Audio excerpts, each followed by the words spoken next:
The desert wind carries the jeers. Every night for 5 years, Prophet Muhammad stands before the stone idols of Mecca. He carries a message, one he says finds its deepest pulse in a single chapter. Surah Yasin. Tonight we fully explain why this is the Quran's very heart. His words, soft but firm, spark a fury in his enemies. They call him a madman, a sorcerer. They openly plot his death. But he sees past their rage. He knows the fear beneath their arrogance. He hears the silent yearning for truth, even amidst their taunts.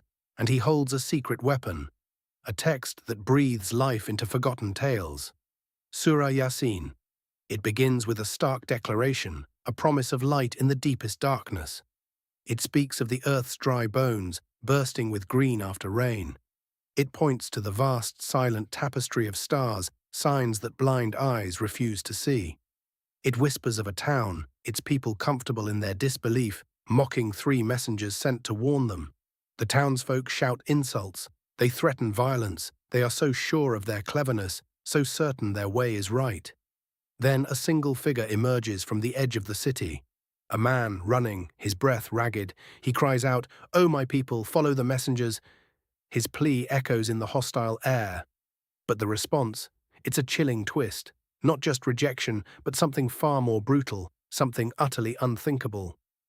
Around 610 CE, in the sun-baked valley of Mecca, life revolved around the cube-shaped Kaaba. Idols carved from wood and stone filled its sacred space, worshipped by the city's powerful clans. The air hummed with commerce and ancient traditions. Then a new voice began to rise. A man from among their own, Prophet Muhammad, claimed to speak for the one God, Allah. He called for a radical shift, abandon the idols, worship Allah alone, and prepare for a day of judgment where every soul would be held accountable. His message was met with suspicion, then scorn, then outright hostility. The elders of Mecca, whose power and wealth were deeply tied to the existing polytheistic order, saw him as a threat. They mocked his claims, especially the idea of resurrection. How could scattered bones ever be brought back to life? This fundamental denial was a bedrock of their rejection.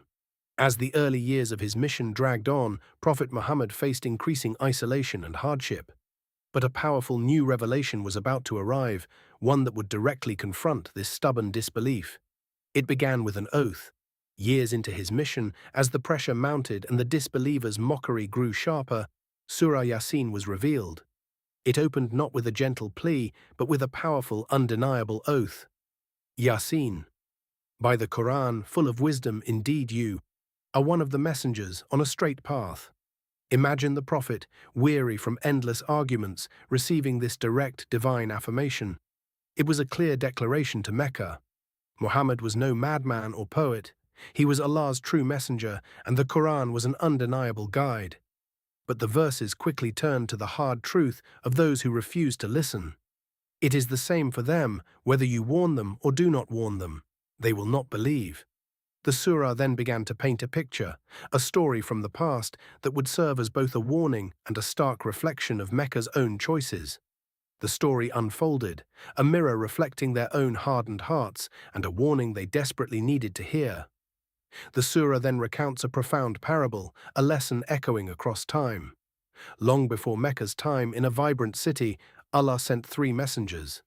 They came with a simple, clear message. Indeed, we are messengers sent to you. But the city's people scoffed. You are not but human beings like us, they argued, and the Most Merciful has not sent down anything. You are only telling lies. Yet the messengers stood firm, declaring, Our Lord knows that we are messengers to you. Amidst this defiance, a single man, Habib al-Najjar, hurried from the farthest part of the city. He saw the truth in the messengers' words and rushed to defend them. He pleaded with his people, O my people, follow the messengers. Follow those who do not ask you for payment and are guided. He spoke with raw courage, urging them to abandon their idols for the one true God. For his unwavering faith and his brave plea, Habib al-Najjar was cruelly martyred by his own people. Yet, in that very moment, he was told, Enter paradise. He did, and his first wish from that eternal dwelling was, Oh, I wish my people knew of what my Lord has forgiven me and made me among the honored. He had found his reward, but what awaited the city that had silenced his truth? Soon after Habib al-Najjar's martyrdom, the defiant city faced Allah's inescapable justice. The Quran states, "We did not send down upon his people after him any soldiers from the heaven, nor were we to do so. It was not but one blast, and immediately they were extinguished." A single devastating blast wiped them from existence, a thunderous silence following their stubborn rejection. This served as a chilling reminder: disbelief and injustice carry an ultimate, terrible cost. Centuries later, the message remains clear. The rejection of truth, especially when delivered by a true messenger, brings dire consequences. Surah Yasin then shifts its focus, moving from this specific historical warning to the vast, undeniable canvas of the cosmos. Now imagine stepping back from that destroyed city, looking up at the sky and around at the very ground beneath your feet. The surah sweeps us through mighty cosmic signs, undeniable proofs of Allah's power and the certainty of resurrection. It points to the lifeless earth, seemingly dead and barren, which Allah brings to life with rain, making grains sprout for our sustenance. It highlights the stark transition from day to night, each chasing the other in perfect, unwavering cycles. It directs our gaze to the sun, running in its fixed course, and the moon, measured in phases until it becomes like an old date stalk. And the ships, sailing the vast oceans, bearing burdens across the waters, are also signs. These are not just beautiful scenes, they are powerful proofs, building towards a truth humanity often forgets. If Allah can revive barren earth, control celestial bodies with such precision, and make ships float effortlessly, then surely He can resurrect humanity from dust. Ultimately, the surah brings us to the profound reality of resurrection and accountability. It paints a vivid picture of the day of judgment. "And the horn will be blown, and immediately from the graves to their Lord they will hasten. Every soul, from the first to the last, will stand before Allah. Their deeds, recorded meticulously, will be presented. The righteous will enter gardens of delight, while the defiant will face the consuming fire." It confronts the core doubt of the Meccans head-on, proving the possibility and inevitability of life after death. And this, finally, reveals why Surah Yasin is revered as the heart of the Quran. It isn't just a story, it's a complete encapsulation of the Quran's core message. It begins by affirming the Prophet's truth, then warns through a clear parable, demonstrates Allah's power through cosmic signs, and culminates in the ultimate reality of resurrection and divine justice. It's a powerful, concise journey from affirmation to accountability, proving Allah's absolute power to create and resurrect from nothing, making it the very essence, the beating heart, of divine revelation. So we've journeyed through Surah Yasin, unveiling its profound verses and understanding the extraordinary reasons behind its revered status. It's undeniably clear now why this specific surah is lovingly called the heart of the Quran. This isn't a mere title. It's a testament to how Surah Yasin truly beats with the most vital, life-giving messages of Islam. It lays out, with compelling clarity, the fundamental truths: God's absolute oneness and power, His intricate design visible in the cosmos, the certainty of resurrection from the dead, and the undeniable reality of prophethood.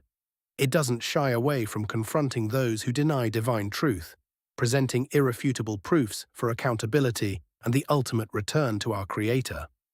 Yet for the believer, it wraps them in profound comfort, assurance, and guidance, reminding them of God's boundless mercy and justice. For over 14 centuries, Muslims across the globe have found strength, reflection, and solace within its verses. It's recited in moments of joy, of sorrow, and as a cherished companion in daily life. From scholarly circles pondering its deeper meanings to humble homes where it brings peace, Surah Yasin has been a constant source of inspiration. It reinforces the core messages of Islam, the truth of the hereafter, the choice between divine guidance and heedlessness, and the eternal consequences of our actions. It serves as a gentle yet firm pulse within the community of believers, ensuring these foundational tenets remain alive and vibrant. Surah Yasin encapsulates the core tenets of Islam, offering solace to believers and a clear warning to those who deny the divine truth, resonating with the struggle for faith in every age. Amidst the ceaseless currents of time, civilizations rise and fall, fleeting innovations capture our attention. But the quiet, profound wisdom of Yasin endures, a timeless reminder of what truly lasts beyond the dust of history.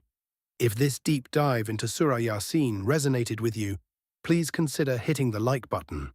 It helps YouTube share these stories with others who are searching for understanding and connection. And if you'd like more such journeys into the rich tapestry of Islamic wisdom, subscribe to the channel.